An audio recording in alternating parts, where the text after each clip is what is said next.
What is going on, guys? Welcome to your 72nd Java tutorial, and in this tutorial I'm going to be teaching you guys how to build a multiple selection list.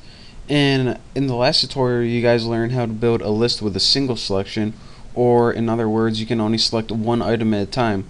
But in this tutorial I'm going to be building a program where there's a list on the left with a bunch of items, and there's a button in the middle, and when you select a bunch of items on the left and click the button, it moves it to the right. So it's going to be a pretty cool tutorial, and actually the cool thing about this tutorial is all the hard stuff we need to do is already built into Java, so I just need to teach you the methods. So let's go ahead and get started. Make sure you have all your imports right there. I'm going to go ahead and minimize that, and now let's go ahead and start making some variables. We need two lists and a button to start out, so private j list, and the first list I'm just going to name left list, since this is going to be on the left hand side, and I'm going to make another one identical to this, but I'm going to change, I can't keep talking, I'm going to name this right list, since this is the list that's going to be on the right hand side. So now we made two variables for left list and a right list, and they're both j list. So now let's go ahead and just make a button, private j button, and I'm just going to name mine move button, because that's what it's going to do. It's going to move the stuff from the left to the right. It's actually going to copy it, but you know, what's the difference? Now, of course, we need an array, or pretty much items to go in our list, and I'm just going to have it private static, and I'm going to have a string because, you know, it's just going to be names, and I'm going to have foods. You can have anything you want, it really doesn't matter, but foods sounds something it'll be interesting. So let's go ahead and type the foods I like, which is of course bacon, and let's see what else. Wings, had some last night, they were amazing. Bone sucking sauce, look it up. Ham, and let's get like two more. Beef, I don't really like beef all that much, but I like the name of beef, and that's the important thing. And the last thing, of course, more bacon. And let's go ahead and end this. So now we have an array called food, and actually name that foods, because I mean it's foods. Bacon, wings, ham, beef, and more bacon. Now I'm going to make sure I got that. And so now we have the four variables we need for this tutorial: left list, right list, the button, and the array. So now let's go ahead and start, well, I guess we can go ahead and start building our constructor. So public GUI, of course it doesn't take any arguments, and let's go ahead and add a title first called super. Just name it title, and make a layout next. So set layout, and of course nothing new here. We're going to build new flow layout with empty parameters. And now let's go ahead and start editing that list on the left. The first thing we need to do is populate it with the foods. So it's new JList, and anytime you use a JList, it takes the argument of an array. Or in other words, what items do you want to put in it? So we want to put those foods in it. So let's go ahead and put foods in it. Bam, a little too easy. The next thing we're going to want to do to left list is, if I spell it right, is add the visible row count. So set visible row count, and make sure, bam, look at that. How easy is that? So how many of these items do you want to see by default? And I want to see 3 items by default. So now that our list is 5 items, but we can only see 3, what we need to do is add something called a scroll pane that we're going to add later on.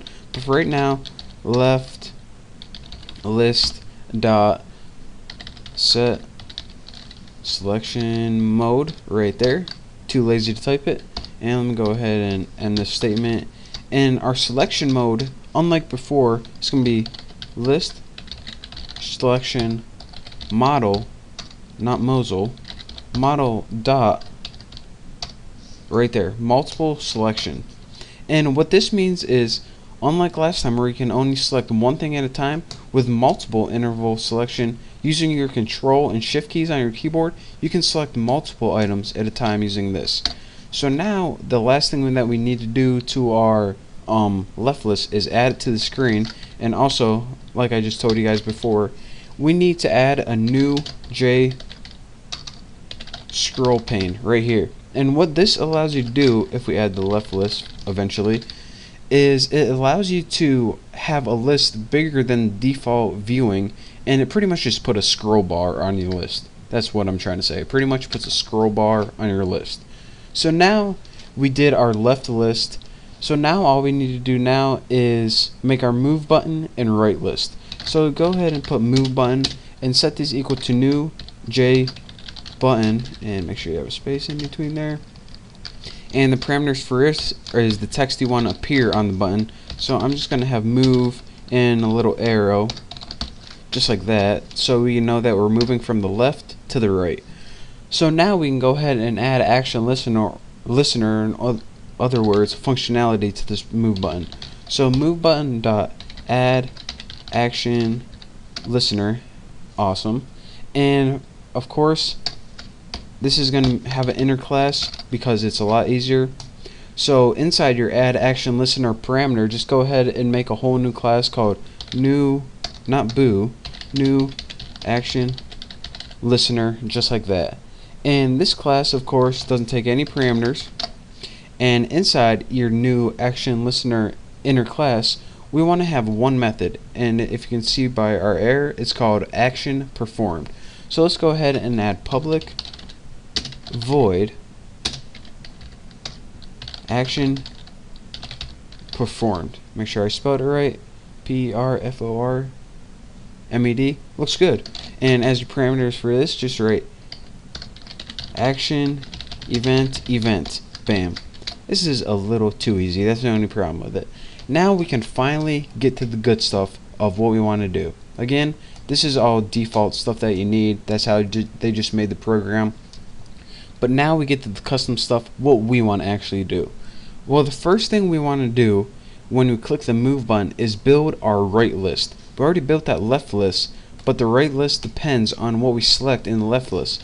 So go ahead and type right list dot, and the first thing we need to do is set the list data, or set the things we want in the list. So go ahead and set list data, and what this does is it takes an array as its argument, just like just like JList took an array as its argument. Set list data is also going to take an array as its argument to set the list data. So how do we get an array of selected values from a left list? Well, this is another cool thing. Just go ahead and type left list dot get selected values right there. How awesome is that? Get selected values. And what leftList dot get selected values does is whenever you select stuff on the left hand side of your screen or in the left list, it makes an array of those selected values, and that array is going to be passed into set list data, and essentially is going to create a list on the right hand side depending on what you selected on the left hand side. How cool is that? We don't have to make a new method for set list data. We don't have to make a new method for get selected values. Everything's already built in method. So that is, it's just awesome. So now that we made this button and we added some functionality to it, let's go ahead and do one last thing, and of course we need to add it to the screen. So let's just go ahead and click add move button, and now our move button is added to the screen. So in the next tutorial we're going to be finishing up this program and actually building a right list, and you'll see what I mean in the next tutorial. So for now, I guess I'll see you next time. Thank you guys for watching. Don't forget to subscribe, and I will see you soon.